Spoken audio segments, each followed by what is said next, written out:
자, 그 다음 장을 보면, 그러면 부러지는데, 이게 뭐, 왜 부러지냐? 부러질 김이 안 보이는데 너 자꾸 왜 부러진다고 하는 거냐? 아, 그리고 요 전에 제가 그 한국 뭐 대통령 이런 거 정치 얘기한 거에 대해서 너무 또 많이 댓글 안 달으셔도 됩니다. 제가 한국 정치 모른다고 말씀드렸어요. 잘 몰라요. 관심 없어요. 솔직히 한국 정치. 제가 한국 비하 발언이 아니라 뉴질랜드 정치도 관심 없고 미국 정치에만 관심이 있다 그랬어요. 왜냐면 걔들 정치만이 글로벌 경제에 가장 큰 영향을 미치니까. 예, 그런 뜻이고 하여튼 좌파 우파 전 잘 모릅니다. 그러니까 좌파분들이 열받아 하실 필요도 없고 우파분들이 열받아 하실 필요도 없고 정치 얘기는 별로 잘 모릅니다. 뭐라고 또 욕하지 마세요. 자, 그럼 왜 자꾸 부러진다 그러는 거냐? 안 부러질 것 같은데.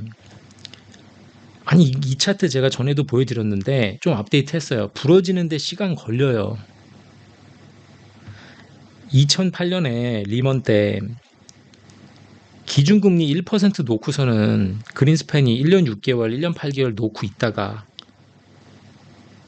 상승했고 2년 걸려서 5.25% 도달했다 그랬잖아요. 그럼 도달한 다음에 2006년 6월부터 문제가 생길 때까지 리먼 터질 때까지 2년 3개월 걸렸어요. 2년 3개월.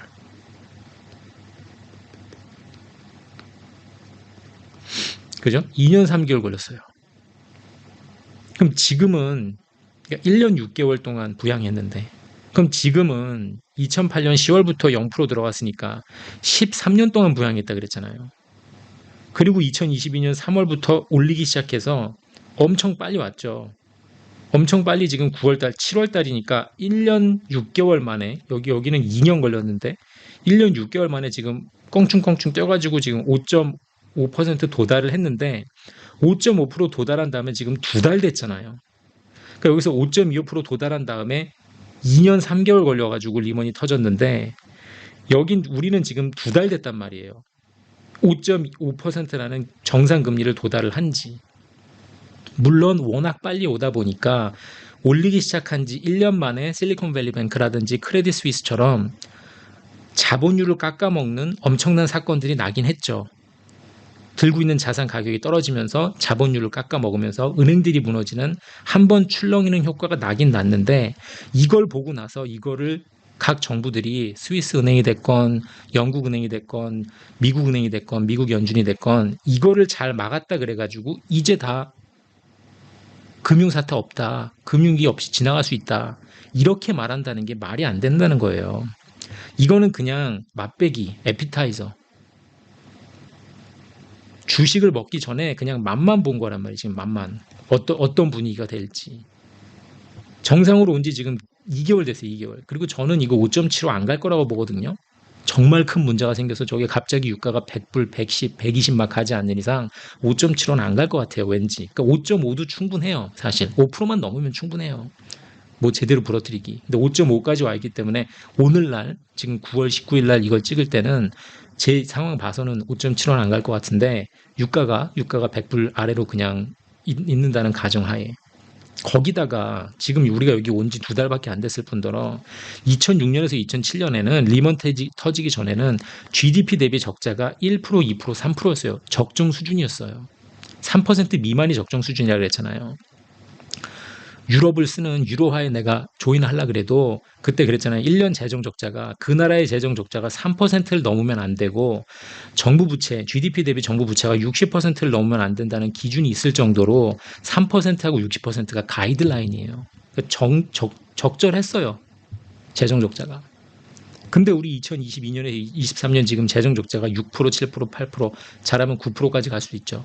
8월 달에 지금 운 좋게 흑자로 돌아서긴 했는데 이렇게 큰 재정 적자를 풀어가면서 5.5%에 온 지 2달밖에 안 됐으니까 아직도 여기에 지금 일어날 일이 일어나는 거야 마는 거야 라고 죄다들 들썩이면서 연착륙, 경착륙 아무것도 없다. 노랜딩이다. 이런 얘기가 자꾸 나오고 있는 거예요.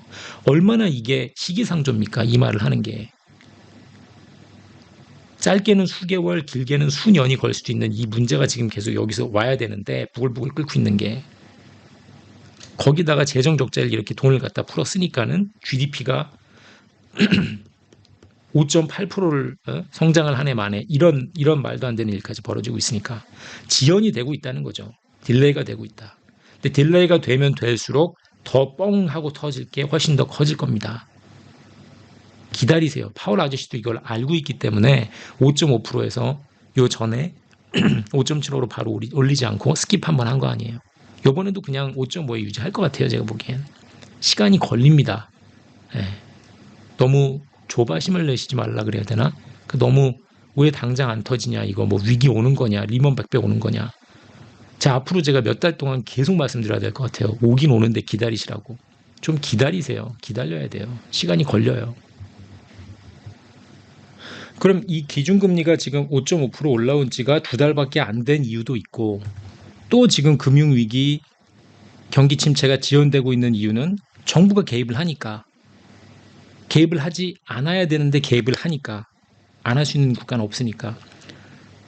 브로지라고 5.5%에 계속 기준금리 올려놓고 유지를 했는데, 이렇게 되면은 나가 떨어지는 은행, 기업, 개인들이 나와야 되는데 진짜 나왔더니 유동성 공급으로 다 패닉 상태를 피하고 있잖아요. 급격하게 금리 변동 때문에 은행권 자본 손실이 생겼죠. 실리콘밸리뱅크가 됐건 크레딧 스위스가 불안해서 됐건 어떻게 됐건 이거를 지금 다 우선 힘으로 다 틀어막고 있단 말이에요. 한국도 그걸 지금 그대로 따라하고 있고, 아직은 한국도 그럴 여력이 되니까. 이 정상금리가 파고들어서 속출을 할 거예요. 개인이나 기업이 죽어나가기 시작하는 게 속출을 할 수밖에 없어요. 이때 제가 계속 말씀드렸던 은행권에서 대손실로 인한 크레딧 로스로 인한 빌려줬던 돈을 받지 못해서 생기는 그 문제가 생기면서 자본 손실이 생길 거고, 금융권 파산이 사이클을 몰고 올 겁니다. 다시 이 대손실 문제가 불거지면서 은행들이 하나씩 넘어갈 거예요. 그걸 어디까지 막아줄 수 있느냐가 이제 관건일 거고, 실리콘밸리뱅크나 크레딧 스위스나 저 퍼스트 리퍼블릭 같이 그렇게 망한 거 애들은 급성으로 나가서 무슨 문제가 생긴 거라고 치면은 경기 악화가 되면서 대손실로 인해서 은행들이 파산되는 거는 만성적인 문제라고 보는 거죠. 이건 acute problem이고 갑자기 배 아픈 거. 그다음에 지금 이거는 만성이죠. 크로닉한 거죠. 서서히 맨날 밥만 먹고 나면은 자기 전에 배가 아픈 거예요, 맨날. 즉, 요 다음에 지금 그 은행권들이 파산하면서 문제가 생기면서 이때 사이클이 몰고 오면은 그때는 정말 그만큼 더 센 약을 먹여야 돼요. 더 큰 구제금융이 필요할 거예요. 한국이 됐건 미국이 됐건. 거기서부터 이제 부채 문제가 다시 불거질 거예요. 그렇기 때문에 지금 아직은 지연이 되고 있어요. 아직은 seemingly 괜찮아 보인단 말이에요. 지금 봤을 때. 계속 제가 이거 유튜브 시작하면서 처음부터 말씀드렸던 거, 통화정책하고 재정정책에 상반된 정책이 계속 펼쳐질 거라 그랬잖아요. 통화에서는 계속 틀어막고 수요를 줄이기 위해서 이 금리를 계속 올리려고 하는 거고, 그러다 보니까 부러지고 문제 생길 때마다 가서 구제를 해줘야 되는 거고, 국회 입장에선. 이게 계속 상반되면서 엇나갈 거란 말이에요. 삐그러지는 거예요, 계속. 어설픈 금리 인하는 없을 거라 그랬잖아요. 어설프게 금리 인하를 할 수가 없어요, 연준 입장에선. 다시 튀어오르면 어떻게 인플레 불씨가 다시 살아나는 것을 방지를 해야 되잖아요. 독하다 싶을 정도로 정상금리로 유지를 할 겁니다. 설마 다시 유가가 저렇게 그러니까 경기가 살아난다 싶으니까 다시 유가가 90불 이상 넘어가가지고 먼스 온 먼스 지금 저 인플레이션 올라간 게 미국이 0.6%였나요? 지금 한국도 1% 찍었잖아요. 그리고 유럽이었나요? 독일이 지금 0.8% 보고 있는 것 같고, 다 살아나요, 다시. 이 골 때리는 거죠. 급하게 못 내려요, 이게 다시 살아날 수가 있기 때문에. 고용시장이나 소비자 심리나 그러니까 리테일 세일즈나 컨슈머 컨피던스 같은 걸 봤을 때도 훨씬 더 약세를 진작에 보였어야 되는데 재정 적자 때문에 덜 악화되고 있던 상황이었죠. 리먼 때만큼 벌써 지금 적자를 내면서 경제로 돈을 풀고 있는 상황이니까, 미국 같은 경우에는 지금 8% 9%씩 재정 적자가 나오고 있으니까. 지금부터 생기는 문제는 이 돈이 소상공인이나 개인 주머니에 들어가는 게 아니라 돈 좀 있는 그 임플로이어들, 임플로이어 리텐션 크레딧 같은 ERC 같은 걸 통해서 돈이 좀 있는 그 그 회사라든지 덩치가 있는 회사로 들어가기 때문에 개인 주머니에 덜 꽂히기 때문에 제가 요 전 영상에서 그 그림 그려가면서 자세히 설명드렸잖아요. 돈을 어떻게 푸는지에 따라서 상황이 그 여파가 달라진다. 한국이 됐건 미국이 됐건 국민들, 서민들만 고생한다. 인플레는 인플레대로 생기는데 주머니에 들어오는 돈은 끊겨버리니까. 요 지금 그게 그 전 영상에 말씀드렸던 거고 어쨌든 그래서 지연이 되고 있다. 상황 보니까 GDP 3분기 성장이 미국이 5.8% 예상할 정도로 괜찮아 보이는데 뭐가 경기 둔화를 시킬 수 있겠냐. 전 영상에서 말씀드렸던 것처럼 소비, 서민들, 국민들이 나가 떨어질 거라는 거예요. 그 중간에 뭔가 다른 게 크게 부러질 수도 있지만 그게 아니라면 미국 같은 경우에는 코너스톤이 되는 주춧돌이 되는 이 소비가 둔화하면서 기업들이 결국은 수익률이 악화될 거고 한국 같은 경우에는 미국, 중국 소비가 둔화하면서 우리 수출이 회복을 못하고 힘들어지고 당분간은 계속해서 커런 어카운트 서플러스 그거에 의해서 의존을 해가지고 지금 흑자 봤다. 수출도 흑자로 돌아섰다. 뭐 불황형 흑자라고는 하지만 이렇게 조금 당분간 이어지겠지만 이게 어디까지 버틸 수 있겠냐는 거죠. 파월 입장에서도 인플레 불씨를 확실히 잡으려면은 어느 정도 경기 둔화가 불가피하다는 걸 알고 있어요. 적정 수준을 이제 유지하는 게 가장 어려운 거죠. 문제는 여기서 소비를 둔화시키기 위해서 5.5%라는 걸로 찍어 내려 눌렀더니 밑에서 받쳐주는 게 재정. 이걸로 지금 받쳐주려고 하니까 잘 안 내려가고 있는 거고 여기서 지금 부딪히고 있는 거고 얘가 내려오면은 가격 안정에도 도움이 되겠죠. 그건 어쩔 수 없죠. 그러니까 이걸 부러뜨리려고 하는 거니까. 그래서 아예 지금 뭐 헤드라인이 3.6, 3.7 나오는 거를 아싸리 내려가지고 2% 미만 가려고 하는 거고. 그죠? 그게 이제 물론 뭐 코어 PC가 됐건 뭐 CPI가 됐건 이런 식으로 어떻게 해서 내리려고 하는 건데 자, 왜 미국 경제가 둔화하고 있다고 보냐. 5.8% 여기서 예상을 하고는 있지만 저는 솔직히 둔화를 많이 하고 있다고 봐요. 앞으로 지금 계속해서 둔화하는 그 조짐이 나타나고 둔화를 더 확실히 할 거예요. 더 뚜렷해질 거는 같아요. 파월 아저씨가 볼 수 있는 지금 4가지 시나리오가 있습니다. 1, 2, 3, 4번이 있는데 3번이나 4번에 안착을 할 것 같아요. 도달을 할 것 같아요. 제가 보기엔. 1번 같은 경우는 최고의 시나리오죠. 파월 입장에서 봤을 때. 소비 둔화가 없고 인플레가 다시 2% 밑으로 가는 이러한 상황이 벌어진다. 저는 0%라고 봅니다. 그 다음에 아이디얼한 시나리오는 소비가 약간만 둔화하고 인플레이션은 2% 도달하는 거예요. 2% 아래로 떨어지는 거. 그 소비 둔화가 약간만 이게 약간 노 랜딩 시나리오겠죠. 아주 좋은 거. 전 10%라고 봐요. 그 다음에 가장 유력한 60%로 보는 거는 강하게 소비가 둔화하고 인플레는 어정쩡하게 3에서 5% 유지되는 거예요. 이건 유가 때문에 그러겠죠. 유가가 다시 낮아지지 않으면 인플레 잡기가 어려우니까. 근데 또 어떻게 보면은 이게 또 소비가 크게 둔화해서 많이 떨어지고 부러지면 유가는 또 내려올 거예요. 그러니까 이 두 가지에 계속 시소가 왔다 갔다 하는 거겠죠. 이거 밸런스를 잡는 게. 아싸리 확 꺾이면은 유가도 떨어지니까는 인플레가 어느 정도 잡힐 거고 이게 어느 정도 살아남아 있으면은 유가도 덜 떨어지니까 인플레가 쉽게 잡히지 않을 거고. 플러스 혹시 모르는 다른 위험 요소가 물론 여기도 있을 수 있겠죠. 이 뭐 전쟁이 됐건 다른 existential threat 같은 게 생길 수는 있어요. 그 다음에 최악의 경우 같은 경우는 소비도 크게 떨어졌는데 인플레는 안 잡히고 유가도 오르더니 재수 없어서 무슨 다른 문제 있어가지고 천재지변 생기고 해서 곡물가도 같이 뛴다. 이런 불안한 상황이 벌어진다. 한 30% 정도 보고 있습니다. 그러면 여기서 지금 강하게 소비가 둔화를 해버리면 3번이나 4번이 다시 한번 재무부에서 국회에서 소비가 둔화하면은 2024년에 또다시 8% 10% 재정 적자 낼 수 있는 거 아니냐. 경제도 갖다 돈 쏟아 부을 수 있는 거 아니냐. 라고 생각하실 수도 있겠죠. 저는 그러기 어렵다고 봐요. 2024년에 또 이렇게 말도 안 되는 적자를. 문제가 생기지도 않았는데. 뭐 지금 돈을 쓰고 있는 걸 보고 어떻게 표현하냐면 wartime deficit during peacetime economy 그러거든요. 꼭 지금은 되게 평화로운 경제 상황인데 아무 문제 없이 전쟁 없는 상황인데 꼭 지금 전쟁 치르고 있는 것만큼 재정 적자를 내고 있다고 이렇게 표현하거든요.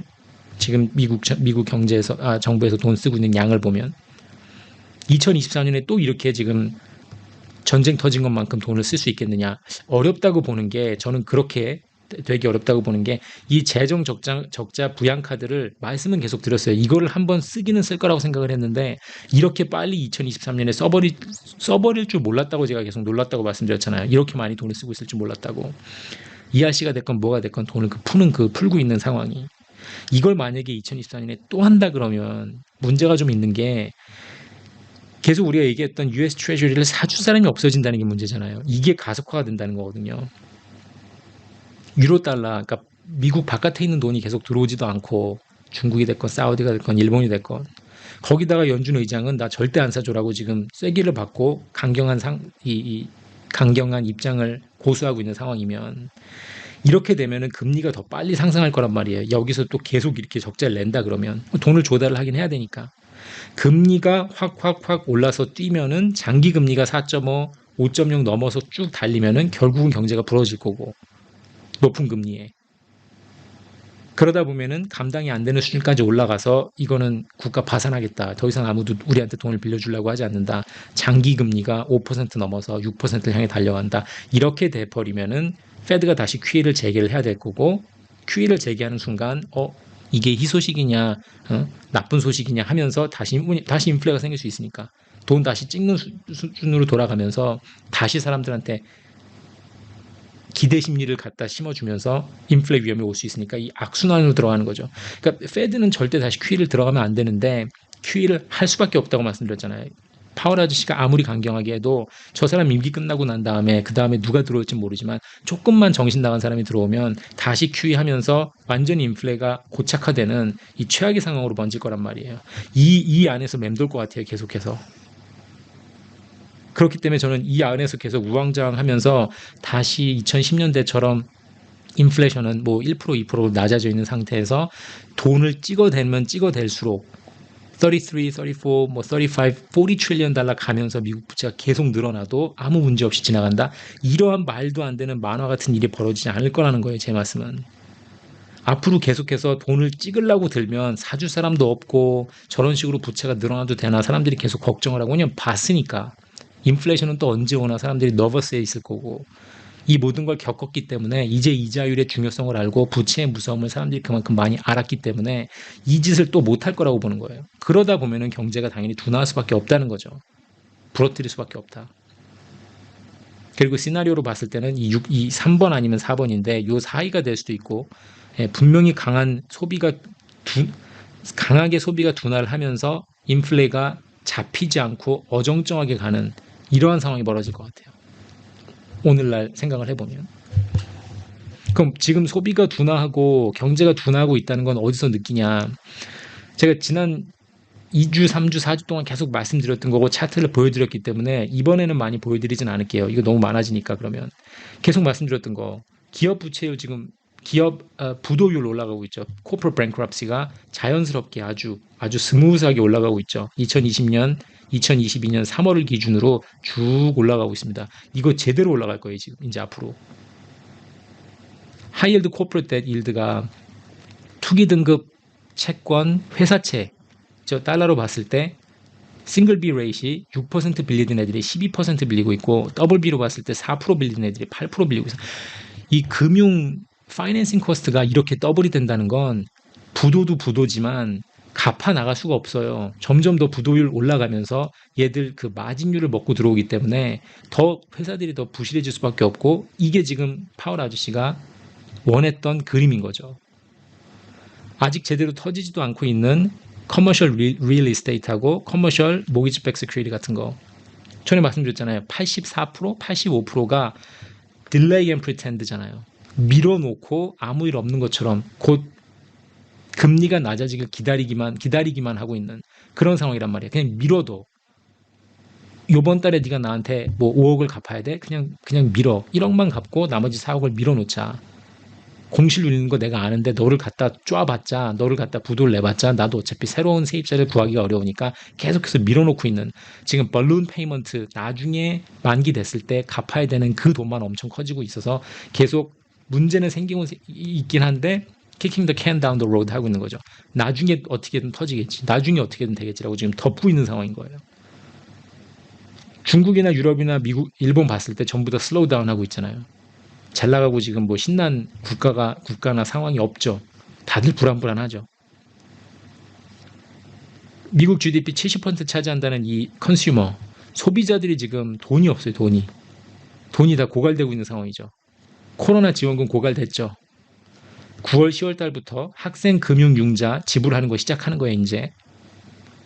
뭐 돈 안 내겠다고 하는 사람들도 많다고 하는데 이거는 이제 채무니까 돈 안 낼 수가 없고 신용카드 빚 최고라고 했잖아요. 1 트릴리언 달러 넘어갔잖아요, 지금.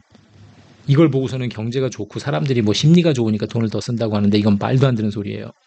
누가 20%, 25% 되는 이자율을 내는 걸 즐기는 사람이 어디 있어요? 신용카드를 왜 써요? 내가 돈이 있으면. 신용카드 연체율 지금 가파르게 상승하고 있죠. 신용카드 사용률 이렇게 되고 있고 연체율 이렇게까지 와 있어요. 당연히 이렇게 올라가겠죠. 돈이 없는데. 그 자동차 할부 막 6년, 7년, 8년짜리 할부 끊는 거 지금 최고점 가고 있고 이 지금 자동차 할부도 1.6 트릴리언 가 있는데 얘도 지금 타임밤이에요. 티킹 타임밤. 이것도 터지면 제대로 터질 거야 아마. 저축률은 최저로 낮춰져 있고 3.5%. 컨슈머가 소비자들이 국민들이 굉장히 지금 취약해 있고 약한 상황이 있단 말이에요. 부러질 수밖에 없는 상황에 와 있어요. 이걸 지금 계속 5.5%로 갖다 대놓고 조지고 있으니까 비즈니스 당연히 액티비티 슬로우 다운 하고 있고 ERC, Employee Retention Credit 같은 거 끝내고 지금 이제 IRS에서 세무 사찰 다시 시작한다 그러고 1.5% GDP의 1.5% 되는 돈을 갖다 풀어 제꼈다 그랬잖아요. 지금 인플로이어들한테 고용주들한테 갖다 돈을 풀었는데 이거 지금 너무 사기도 많고 말도 안 되는 돈이 너무 많이 나가서 이거 회수하거나 당장 멈춘다. 이거 멈추니까 돈 그만큼 덜 돌 거고. 고용시장이 강하다고 뭐 탄탄하네요 좋네요 하지만 좋긴 좋아요. 다른 나라에 비해서 나쁘진 않은데 이제 계속 약세장에 진입한 사인이 충분히 나오고 있죠. 잡 오프닝 같은 거, 졸트 같은 거 8.8 밀리언 나왔고 9 밀리언 밑으로 떨어졌고 실업률, youth unemployment 3.8% 됐고 참여율 올라가고 있죠. 참여율이 올라간다는 건 사람들이 돈이 없으니까 혹은 내가 더 이상 받아야 될 수당이 끊겼으니까 나와서 돈을 일을 해야 되니까 사람들이 더 들어오고 있다는 거고 그럼 사람들 고용하는 것 자체가 그렇게 어렵지 않으니까 연속 실업 청구 건수도 계속 늘어나고 있다 그랬잖아요. 상승하고 있는 주가 48개 주라 그랬죠. 거의 다 미국 전반적으로 지금 연속 실업 청구 건수가 올라가고 있다는 소리고 비농업 고용, non-farm payroll을 봐도 전체적으로 지난 2년 동안을 보면 21년 9월부터 23년 9월까지 보면은 아직도 20만에서 왔다 갔다 하고 있다곤 하지만 전체 트렌드가 이렇게 내려가고 있는 추세잖아요. 다운워드 트렌드고 나빠지고 있다는 상황이고 오류많은 이 데스버스 모델을 써서 예측을 했는데 이거 데스버스 모델이 한 40% 정도 차지한다 그랬죠. non-farm payroll 계산할 때. 예측해가지고 새로 생긴 회사 빼기 나가 떨어진 회사 해가지고 요거를 갖고 추측을 한다 그랬죠. 40% 정도가. 그러니까 오차가 많은데 이 오차가 많고 잘못된 계산법을 사용해서 봐도 이렇게 내려가고 있다. 계속 지금 나빠지고 있다는 거죠, 분위기가. 이렇게 돈을 풀어 제끼고 난리를 치고 있는데도 꼭 전쟁을 하고 있는 것처럼 wartime deficit, 지금 어디서 전쟁을 하고 있는 것처럼 재정 적자를 내가면서 경기 부양을 하는데도 모든 게 사람들 주머니에 돈 떨어지고 고용시장은 약세를 제대로 시작을 했고 비즈니스 사이클도 하락세에 진입을 했고 부도율이나 연체율 같은 건 계속해서 오르고 있고 안 좋은 상황이 계속 컨티뉴 되고 있다. 계속해서 연속적으로 나오고 있다. 큰 픽처를 봐야 될 것 같아요. 큰 픽처가 그런 상황입니다.